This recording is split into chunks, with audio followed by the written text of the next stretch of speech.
Hello students, Shri Rama Bharati public school online classes में आपका स्वागत है। आज हम पढ़ेंगे पार्ट 3 तितलियों का संसार।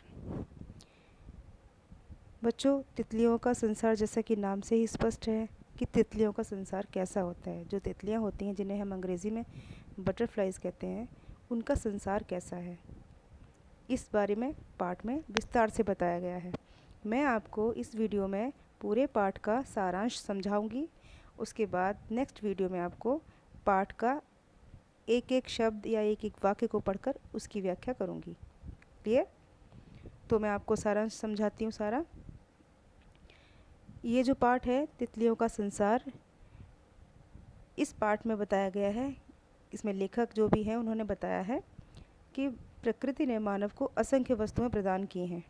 ठीक है, उन असंख्य वस्तुओं में क्या क्या है? पेड़ पौधे, पशु पक्षी, समुद्र, वन, नदियाँ, झरने, जीव जंतु, कीट पतंगे आदि बहुत सारी चीज़ें हैं। बहुत सारे जीव जंतु हैं, कीड़े मकोड़े छोटे से लेकर के बड़े तक के, सब सारे बहुत सारे हैं।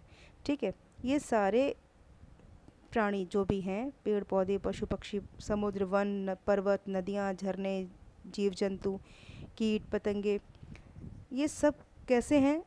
ये सब प्रकृति की के बहुत अच्छे मित्र हैं, अभिन्न मित्र हैं। ये सभी एक दूसरे पर निर्भर करते हैं। उनमें से जो तितलियां हैं, ये रंग बिरंगी तितलियां भी उन्हीं में से एक हैं। तितलियां देखने में अत्यंत ही सुंदर लगती हैं, बहुत ही मनमोहक लगती हैं, मन को मोह लेते हैं उनके रंग बिरंगे पंख। मन तितलियों के रंगों में खो जाता है ना। हम जब भी कभी तितली देखते मन करता है इसको पकड़ लें, इसको हाथ में ले लें। ठीक है, तो वो तितलियों के रंग जो हैं हमारे मन को मोह लेते हैं, उनके साथ उड़ने लगता है हमारा मन। तितलियां कुदरत का अनूठा अर्थात अनोखा उपहार हैं। तितलियां सभी को रोचक व आकर्षक लगती हैं। इस पाठ में फिर तितलियों के विषय में बताया गया है कि यदि प्रकृति में तितलियां यदि प्रकृति में ये जीव जंतु या तितलियां, झरने, पर्वत, नदियां और ये बाग बगीचे, कीट पतंगे ना होते, पशु पक्षी ना होते, तो सोचो प्रकृति कैसी लगती। यानी इनके बिना प्रकृति बड़ी ही रंगहीन, शून्य, नीरस ऐसी लगती ना।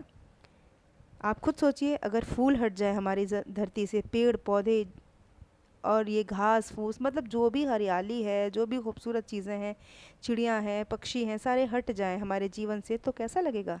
एकदम नीरस सा लगेगा, मरुभूमि लगेगी, जैसे मरुस्थल यानी रेतीला इलाका, रेगिस्तान, जहाँ कुछ भी नहीं है ना। तो अब इस पाठ के माध्यम से आइए जानते हैं तितलियां अपने विषय में क्या बताती हैं, तितलियां कैसी होती हैं। तो तितलियों की 1400 यानी 1400 1400 से भी अधिक प्रजातियां हैं। ठीक है, ये तितलियां जो हैं बड़ी नाजुक होती हैं, बड़ी कोमल होती हैं। ठीक है, तितलियां बहुत ही कोमल होती हैं, बहुत सुंदर होती हैं, और ये ना तो अधिक सर्दी में रह पाती हैं, ना ही अधिक गर्मी में रह पाती हैं। इनसे गर्मी अधिक और सर्दी अधिक सहन नहीं होती। अगर ये अधिक गर्मी होती है तो ठंडे प्रदेशों में चली जाती हैं। ठीक है, और ठंडे प्रदेशों में कैसी तितलियां मिलती हैं? ठंडे प्रदेशों में काली तितलियां अधिक मिलती हैं।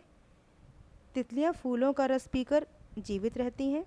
ठीक है, और तितलियां जो होती हैं ना, वो अंडे देने के लिए पत्ते या झाड़ियों की खोज करती हैं, पत्तों पर या झाड़ियों पर अंडे देती हैं।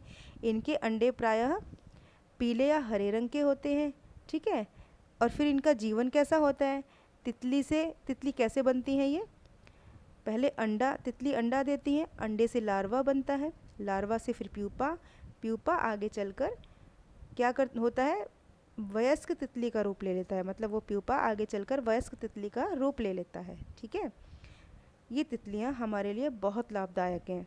क्यों, कैसे लाभदायक हैं? तितलियां जो हैं वो पराग कणों के माध्यम से ये हरे भरे वृक्षों तथा पौधों के फूलों का फल बीज में परिवर्तित कर देती हैं। फूलों और फलों के जो फूल और फल हैं उनको बीज में परिवर्तित होने में सहायता करती हैं। ठीक है, और ये पुष्पों के ऊपर मंडराती हुई भी अपने आप में भी बहुत सुंदर लगती हैं। देखो इस पिक्चर में कितनी सुंदर तितलियां लग रही हैं। एक काले रंग की है, और काले क्या, उसमें कितने रंग हैं? हरा भी है, ऑरेंज भी है, और ये सफ़ेद भी है, पीला भी है, कितने प्यारी तितलियाँ लग रही हैं, है ना। तो ये सभी हमारी मदद करती हैं, प्रकृति का की सहयोगी है ये। फिर भी आज का सभ्य मानव जो है वो प्रकृति के साथ साथ साथ जीवों को भी नुकसान पहुंचा रहा है, जीवों को भी, कीट पतंगों को भी नष्ट करने पर तुला हुआ है आज का मानव। आपने देखा ही होगा, वृक्ष भी काट रहा है आज का मानव। पेड़ पौधे जब कट जाएंगे तो ये कहाँ तितलियाँ बैठेंगी, इनका जीवन कैसे रह जाएगा। तो इनके नाश करने पर तुला हुआ है।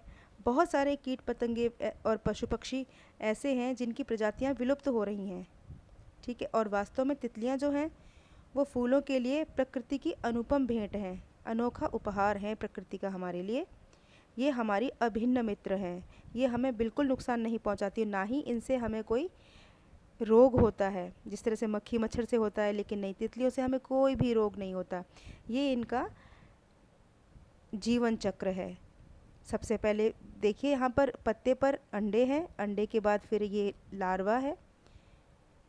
सबसे पहले अंडा देख रहे हो ना आप, अंडा है, अंडे के बाद लार्वा है, लार्वा के बाद प्यूपा है, प्यूपा धीरे धीरे बड़ा होता है तो तितली का रूप ले लेता है, ठीक है। तो ये जो तितलियां हैं हमारे लिए अनुपम भेंट हैं प्रकृति की, ये हमारी मित्र भी हैं, अतः हमें तितलियों को बचाना चाहिए और प्रकृति को सुंदर बनाना चाहिए। तो हमें क्या करना है, तितलियों को बचाना है और प्रकृति को सुंदर बनाना है, ठीक है। ये है आपका तितलियों के विषय में छोटा सा सारांश, जो कि पार्ट 3 से संबंधित है। अब पाठ को विस्तार से मैं आपको अगले वीडियो में समझाऊंगी और जूम क्लासेस में समझाऊंगी। Clear? Okay students, good day, have a nice day.